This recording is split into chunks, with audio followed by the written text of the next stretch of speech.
ফরিদপুরের আলফাডাঙ্গায় নিবন্ধিত জেলেদের বিকল্প কর্মসংস্থান সৃষ্টির লক্ষ্যে বকনা বাছুর বিতরণ করা হয়েছে। দেশীয় প্রজাতির মাছ ও শামুক সংরক্ষণ ও উন্নয়ন প্রকল্পের আওতায় ৬০ জন জেলের হাতে এই বকনা বাছুর তুলে দেওয়া হয়।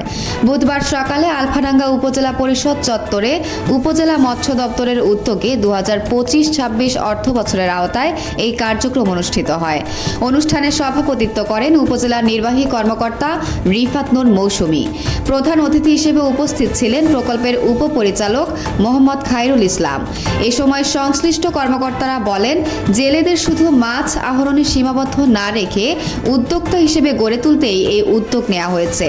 এতে গ্রামীণ অর্থনীতিতে নতুন গতি আসবে বলে আশা প্রকাশ করেন তারা। মিয়া রাকিবুল, আলফাডাঙ্গা, ফরিদপুর, সময় সংবাদ।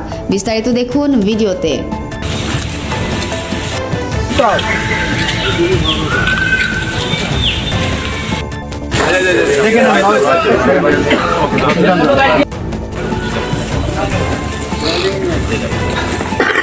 ঠিক আছে, একটা গরু একটা বাছুর সাইডে দূরে রাখলে